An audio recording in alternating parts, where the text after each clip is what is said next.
Hello friends, आप सभी का आपके यूट्यूब चैनल पे स्वागत है।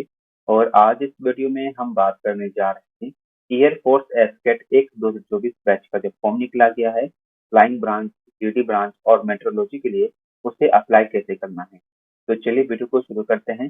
डिस्क्रिप्शन में लिंक रहेगा, आपके सामने ये पेज ओपन हो जाएगा जहाँ पे सबसे पहले आपको साइन अप करने का ऑप्शन देखने को मिलेगा। तो साइन अप का जो ऑप्शन है इसके ऊपर आपको क्लिक करना है। इसके बाद आपसे कुछ बेसिक इन्फॉर्मेशन आपका मांगा जाएगा, जिसमें कि आप देखेंगे कि आपको पहले फुल नेम देना है। इसके बाद आपका जो ईमेल आईडी है और आपका जो मोबाइल नंबर है वो डालना है। इसके बाद जनरेट ओटीपी का ऑप्शन है, क्लिक करना है। इसके बाद यहाँ पे आपका ईमेल आईडी और मोबाइल पे जो ओटीपी आएगा वो आपको डालना है। इसके बाद इस कैप्चा कोड को यहाँ पर एंटर करना है और जो साइन अप का ऑप्शन है साइन अप के ऊपर क्लिक करना है। और जैसे ही साइन अप के ऊपर क्लिक करेंगे, यहाँ पे आपका साइन अप सक्सेसफुली हो जाएगा। इसके बाद आपको ओके के ऊपर क्लिक करना है। आपका जो ईमेल आईडी है आपको ईमेल आईडी डालना है और जो पासवर्ड आपके मोबाइल पर या ईमेल आईडी पे जो भी रिसीव हुआ है वो यहाँ पर डालना है और इस कैप्चा कोड को यहाँ फिलअप करके साइन अप के ऊपर क्लिक करना है, सॉरी साइन इन के ऊपर क्लिक करना है। इसके बाद यहाँ पे आपका पासवर्ड चेंज करने के लिए कहा जाएगा, तो यहाँ पे आपको पासवर्ड चेंज करना है। यहाँ पे देखेंगे पासवर्ड जो अब आपका होना चाहिए 8 से 16 कैरेक्टर का होना चाहिए, जिसमें कि कैपिटल लेटर, स्मॉल लेटर, कुछ नंबर होना चाहिए। जैसे एग्जांपल के तौर पर समझ लीजिए, एक कैपिटल लेटर मैंने ई दिया और स्मॉल लेटर मैंने एक्स दिया। उसके बाद आपको जो भी लिखना है, उसके बाद यहाँ पे कोई नंबर दिया, जैसे मैंने यहाँ पे 1 2 दिया।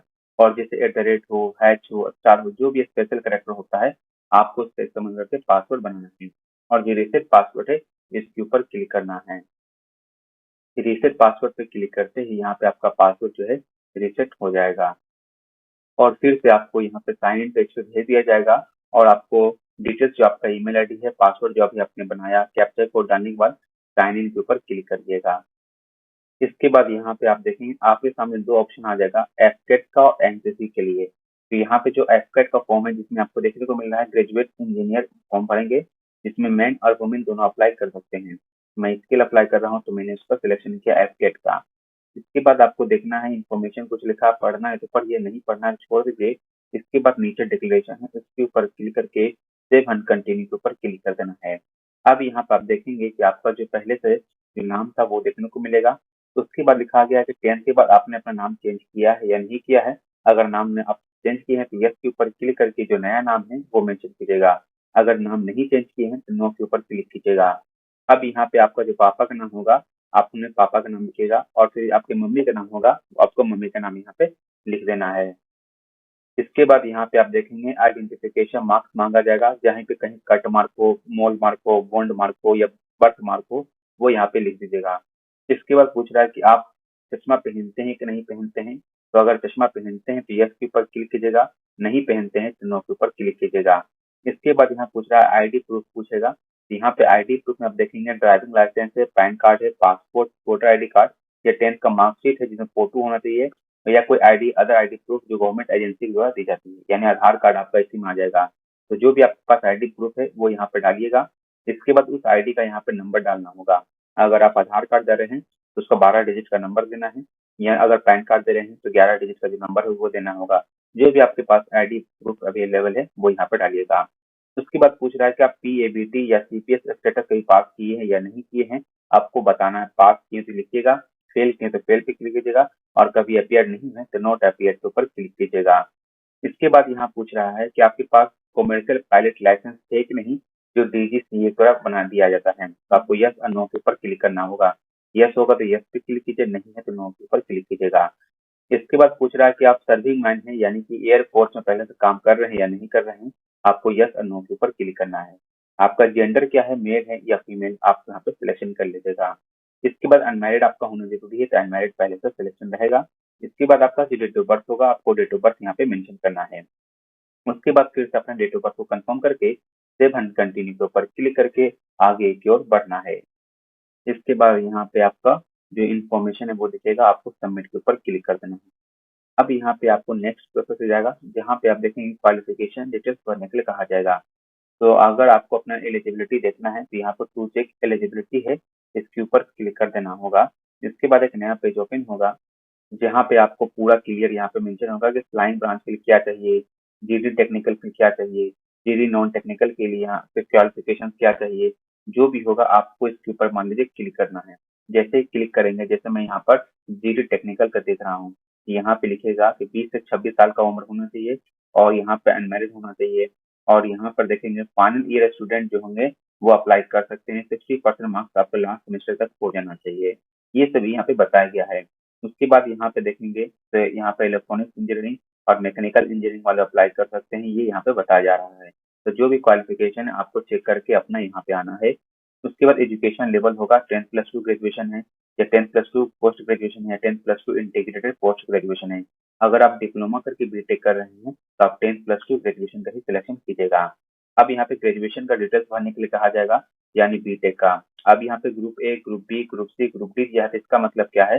तो व्यू डिटेल्स के ऊपर जब क्लिक करेंगे तो यहाँ पे आपको ऑप्शन देखने को मिलेगा। ऑप्शन ए का मतलब होता है कि बीई बीटेक कम से कम 4 साल ग्रेजुएशन का होगा, जिसमें कि आप देखेंगे जिसमें कि aerospace engineering, aeronautical engineering, aircraft maintenance, mechanical engineering production, mechatronics, ये सभी ब्रांच जो अगर आपका अवेलेबल होगा तो ग्रुप ए का सिलेक्शन कीजिएगा। ग्रुप बी का तभी सिलेक्शन कीजिएगा जब आपका ये सभी ब्रांच का नाम होगा, तब बी का सिलेक्शन कीजिएगा। या बीकॉम या अदर कोई भी क्वालिफिकेशन है तो सी का सिलेक्शन कीजिएगा। या अदर ग्रेजुएट ट्रेनिंग यानी बीई बीटेक के अलावा कोई और भी आपके पास ग्रेजुएशन है तो यहाँ पे आप डी का सिलेक्शन करिएगा। तो जो भी क्वालिफिकेशन है सिलेक्शन आराम से कीजिएगा। इसके बाद यहाँ बताना है कि आपको कौन सा इसमें ग्रेजुएशन है, तो जो भी ग्रेजुएशन होगा उसका सिलेक्शन कीजिएगा। किस ब्रांच से पास किए हैं तो ब्रांच का सिलेक्शन करना है। उसके बाद ग्रेजुएशन कोर्स ड्यूरेशन होगा तो आपको यहाँ पे ड्यूरेशन लिख देना है। उसके बाद यहाँ पे ग्रेजुएशन का कॉलेज का नाम लिखना है और उसके बाद ग्रेजुएशन का यूनिवर्सिटी नाम लिखना है और कब आप यहाँ पे पास कर रहे हैं वो यहाँ पे आपको देना है। अगर आप अभी अपीयरिंग में हैं तो यहाँ पे एक्सपेक्टेड डेट जो है 30 नवंबर 2024 से पहले होना चाहिए। अब एक्सपेक्टेड है, जो बच्चे फाइनल ईयर में वही एक्सपेक्टेड डालेंगे, लेकिन जो बच्चा का कंफर्म रिजल्ट हो चुका है, पास आउट है, तो यहाँ पे वो अपना कंफर्म डेट ही डालेंगे। इसके बाद ग्रेजुएशन एग्रीगेट परसेंटेज डालना है, तो यहाँ पे परसेंटेज जो भी आपका अभी तक हुआ है वो यहाँ डालना है। आपको कोई बैकलॉग है कि नहीं, आपको यस या नो के ऊपर क्लिक करना है। अगर बैकलॉग है तो नहीं अप्लाई करेंगे, अगर बैकलॉग नहीं है तो नो के ऊपर क्लिक करके फॉर्म को भरेंगे। अब यहाँ पे 10+2 का डिटेल्स भरने के लिए कहा जाएगा, तो ग्रोस परसेंटेज है, तो यहाँ पर ध्यान रखिएगा। तो अगर आपने 12th नहीं करके डिप्लोमा किया है यानी पॉलिटेक्निक किया है तो पॉलिटेक्निक का डिटेल्स यहाँ पे आपको भरना है। उसके बाद में फिजिक्स में कितना परसेंटेज आया है। अब ये फिजिक्स जो आपका फर्स्ट सेमेस्टर में एग्जामिनेशन हुआ होगा, सेकंड में हुआ होगा डिप्लोमा में, तो वो भी दे सकते हैं, या 12th में ही किए हैं तो 12th का फिजिक्स दे सकते हैं, उसका मैथ का भी यहाँ पे आप नंबर दे सकते हैं। इसके बाद सेव एंड कंटिन्यू के ऊपर क्लिक करके आपको आगे की ओर बढ़ना है। इसके बाद यहाँ पे आपको प्रेफरेंस का सिलेक्शन करने के लिए कहा जाएगा। जो भी प्रेफरेंस आपका पहले होगा आप उसके ऊपर क्लिक करेंगे, वो ऑटोमेटिक आगे बढ़ जाएगा। अगर ये आप एरोनॉटिकल इंजीनियर दूसरा देना चाहते हैं तो उसके ऊपर आपको क्लिक करते जाना है, वो आपका आगे की ओर सिलेक्शन हो जाएगा। सिलेक्शन करने के बाद सेव एंड कंटिन्यू के ऊपर क्लिक करके आगे की ओर बढ़ना है। जहाँ से आपसे पूछेगा कि आपके पास एनसीसी ईयरविंग का सी सर्टिफिकेट है या नहीं, ये आपको यस या नो के ऊपर क्लिक करना है। आपने एसएसबी के अंदर पहले इंटरव्यू दिया है कि नहीं, वो आपको यस और नो के ऊपर क्लिक करना है। आपको इसमें कैसे पता चला, तो जो भी आप है तो आप यहाँ पर सोशल मीडिया के माध्यम से सिलेक्शन कर सकते हैं कि आपने कभी गेट में अपियर हुआ है या नहीं, आपको यस और नो के ऊपर क्लिक करना है। अगर अपियर होंगे तो यस पे क्लिक करके किस साल अपियर हुए वो यहाँ लिखना है और कितना आपको परसेंटेज या नंबर आया था वो लिखना है। अगर अपियर नहीं हुए तो नो के ऊपर क्लिक करके सेव एंड कंटिन्यू के ऊपर क्लिक करके आगे की ओर बढ़ना है। अब यहाँ पे आपका एड्रेस का डिटेल्स मांगा जाएगा, तो फुल एड्रेस यहाँ पे आपको मेंशन करना है। फिर आपका स्टेट कौन सा है, फिर आपका डिस्ट्रिक्ट कौन सा है, आपका सब डिस्ट्रिक्ट क्या है, पिन कोड क्या है, रेलवे स्टेशन जो आपके नजदीक हो, उसके बाद आपका जो आधार कार्ड नंबर है वो डालना है। अगर परमानेंट एड्रेस कोरिस्पोंडेंस सिस्टम है तो उसके ऊपर क्लिक करके आगे की ओर बढ़ना है और सेव एंड कंटिन्यू के ऊपर क्लिक करना है।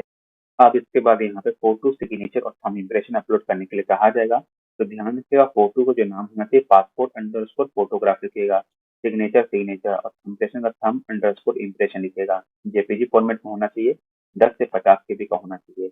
अगर मेल कैंडिडेट है तो लेफ्ट हैंड इम्प्रेशन दीजिएगा, अगर फीमेल है तो राइट हैंड इम्प्रेशन देना है। उसके बाद आपको ये अपलोड करना है, तो क्या करना है, ब्राउज का ऑप्शन है, ब्राउज के ऊपर क्लिक करना है। आपका जो भी फोटो आपका जहाँ अवेलेबल है आप वहाँ पे आइएगा। अब देखिए पासपोर्ट अंडरस्कोर फोटोग्राफ मैंने लिखा है तो उसको अपलोड कीजिएगा तभी अपलोड हो पाएगा। इसके बाद कंटिन्यू टू इमेज करेक्शन के ऊपर क्लिक करके आगे की ओर आपको यहाँ पे कंप्लीट करना है।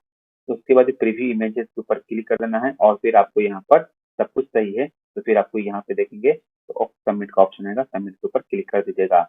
इस प्रकार से फोटो जो आपका वो अपलोड हो जाएगा। इसके बाद आपको यहाँ पे सेव का ऑप्शन होगा, सेव के ऊपर क्लिक कर देना है। तो डॉक्यूमेंट्स अपलोड हो जाने के बाद आपको नीचे की ओर आना है और यहाँ पर देखेंगे कि आपको तो यहाँ पे आप देखेंगे स्टार्ट कैमरा का ऑप्शन है, आपको लाइव इमेज खींचना होगा। तो स्टार्ट कैमरा के ऊपर जब क्लिक करेंगे तो यहाँ पे आपसे कैमरा का एक्सेस मांगा जाएगा, तो आपको अलाउ के ऊपर क्लिक करना है और यहाँ पर अलाउ करना है। ग्रीन कलर का वहाँ पे नहीं हो जाए तब तक आपका फ़ोटो नहीं खिंचाएगा। ग्रीन होने के बाद कैप्चर इमेज के ऊपर क्लिक कर देना है। अब यहाँ पे सेंटर का सिलेक्शन करने के लिए कहा जिस जाएगा। स्टेट से बिलोंग करते हैं स्टेट का नाम सिलेक्शन कीजिएगा और सेंटर का नाम यहाँ पे सिलेक्शन करते चलिएगा। तो जहाँ भी आप सेंटर चाहते हैं 5 सेंटर आपको कम से कम तो देना ही होगा। तो 5 सेंटर का सिलेक्शन करने के बाद सेव एंड कंटिन्यू का ऑप्शन आएगा, आपको इसके ऊपर क्लिक करके फिर नेक्स्ट प्रोसेस पे लिया जाएगा। यहाँ पे आपका फॉर्म का पूरा प्रीव्यू होगा, आपको देख लेना कि आपने जो डिटेल्स भरे हैं वो सब कुछ सही है कि नहीं। अगर सब कुछ सही है तभी यहाँ पे save and proceed to payment का ऑप्शन पे क्लिक कीजिएगा और यहाँ पर पेमेंट को कंप्लीट करना है। इसके लिए आपको सेवन पेमेंट के ऊपर क्लिक करना है और यहाँ पे फिफ्थ आपका जो डिटेल्स है प्रीव्यू होगा और यहाँ पे जो डिटेल्स है डिक्लेरेशन इसके ऊपर क्लिक करना है और फाइनल सबमिट के ऊपर क्लिक करके आगे की ओर बढ़ना है। अब यहाँ पे पेमेंट का आपको मोड है वो देखने को मिलेगा। यहाँ पे आप देखेंगे आपको दो माध्यम से पेमेंट का ऑप्शन मिलेगा, तो लिंक 1 है और लिंक 2 है। तो आप जिस भी लिंक का सिलेक्शन करना चाहते हैं सिलेक्शन करके पे के ऊपर क्लिक करेंगे और यहाँ पे लिखेगा तो यहाँ पे आपको थोड़ा वेट करना है, पेमेंट मोड पे लिया जाएगा।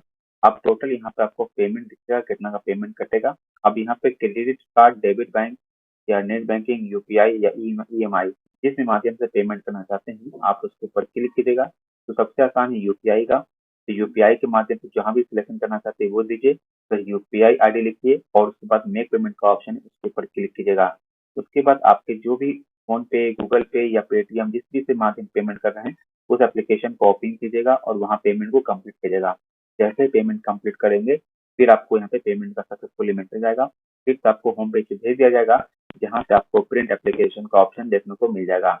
उस प्रकार से प्रिंट आउट निकाल के अपने पास फ्यूचर रेफरेंस के लिए रख सकते हैं। इस प्रकार से जो आपका फॉर्म है वो आसानी से फिलअप हो जाएगा। आशा करता हूँ वीडियो अच्छा लगा होगा। Thank you for watching this video.